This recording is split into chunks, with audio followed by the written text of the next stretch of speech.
Kuwait Bangladesh মৈত্রী সরকারি হাসপাতালের আউটসোর্সিং ও ডেলিবেসিক কর্মচারীবৃন্দ যারা আজকে আমরা এখানে উপস্থিত হয়েছি, আপনারা জানেন যে আমাদের সারা বাংলাদেশ থেকে আউটসোর্সিং, ডেলিবেসিক এবং প্রকল্পে নিয়োজিত যে সকল কর্মচারী রয়েছে তাদের চাকরি জাতীয়করণের লক্ষ্যে আমরা কিন্তু একটা সংগঠনের সাথে যুক্ত আছি এবং সেই সংগঠনের নির্দেশ অনুযায়ী আমরা কিন্তু আমাদের প্রতিষ্ঠানেও একটি সংগঠন শুরু করেছি। যে সংগঠনের আওতায় আপনারা অনেকেই আছেন, অনেকেই ফর্ম সংগ্রহ করেছেন, আমাদের সদস্য হয়েছেন এবং ইনশাল্লাহ ভবিষ্যতে আরো সদস্য বাড়বে।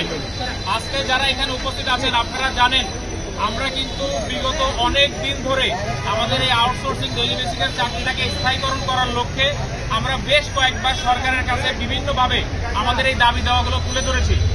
17ই আগস্ট এবং 19শে অক্টোবর দুইবার আমরা শাহবাগে সমাবেশ করেছিলাম। সেইখান থেকে প্রধান উপদেষ্টা সহ অনেকেই আমাদেরকে আশ্বাস দিয়েছিল যে আমাদের ব্যাপারে তারা কোনো ব্যবস্থা গ্রহণ করবেন। এরপর শ্রম সংস্কার কমিশনের সাথে আমরা বৈঠক করেছি, তারাও সরকারের কাছে তাদের রিপোর্ট জমা দিয়েছে, কিন্তু এখন পর্যন্ত আমাদের এই ব্যাপারে কারো কোনো মাথা ব্যথা নাই, কেউ কোনো ধরনের ব্যবস্থা গ্রহণ করে নাই। আপনারা জানেন গতকাল জাতীয় শহীদ মিনারে আমাদের আউটসোর্সিং অ্যাসোসিয়েশনের পক্ষ থেকে সারা বাংলাদেশ থেকে আউটসোর্সিং ও ডেলিবেসি কর্মচারীরা সেখানে সকাল থেকে উপস্থিত হয়েছিল। আমাদের হাসপাতাল থেকেও বেশ কিছু লোক আমরা সকালে এবং বিকালে দুই গ্রুপে পাঠিয়েছিলাম।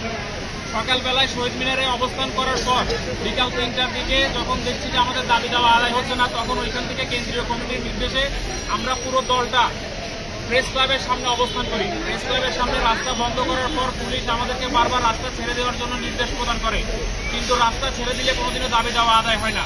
সেই জন্য আমরা যারা ছিলাম সবাই রাস্তা দখল করে রেখেছিলাম। বিকাল 5টার দিকে পুলিশ অতর্কিতভাবে আমাদের উপরে জল কামান এবং আমাদের আউটসোর্সিং ভাই বোনদের উপরে সাউন্ড গ্রেনেড এবং গুলি নিক্ষেপ করে। আপনারা জানেন ইতিমধ্যে অনেকেই অসুস্থ, আহত অবস্থায় ঢাকা মেডিকেল সহ ঢাকা শহরের বিভিন্ন হাসপাতালে ভর্তি রয়েছে। ঢাকা মেডিকেলের আইসিইউতে 3 থেকে 4 জন এখন মৃত্যু সজ্জায় রয়েছে।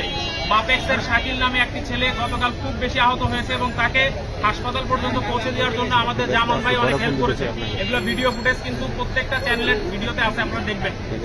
গতকালকে বেশ কিছু আউটসোর্সিং কর্মচারীদের পায়ে গুলি লেগেছে।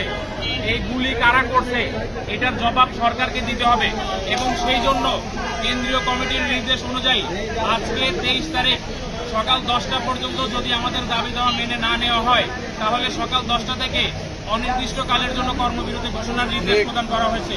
সেই নির্দেশ অনুযায়ী আমরা কুয়েত বাংলাদেশ মৈত্রী সরকারি হাসপাতালের আউটসোর্সিং এবং ডেলিবেসি কর্মচারীরা যারা এই মুহূর্তে এখানে উপস্থিত হয়েছি আমরা এখন থেকে কর্মবিরতির ঘোষণা করলাম। আমরা কেন্দ্রীয় কমিটির সাথে একমত হয়ে যতক্ষণ পর্যন্ত সরকার আমাদের এই দাবি দেওয়া মেনে না নেয় এবং যে সকল পুলিশ বাহিনী আমাদের উপর অতর্কিতভাবে হামলা করেছে তাদের সুনির্দিষ্ট বিচার যতক্ষণ পর্যন্ত না করবে, ডিসি রমনার পদত্যাগ যতক্ষণ পর্যন্ত না হবে ততক্ষণ পর্যন্ত আমরা প্রত্যেকটি প্রতিষ্ঠান বাংলাদেশের আউটসোর্সিং ও ডেলিবেসি কর্মচারীরা কর্মবিরতি ঘোষণা করব।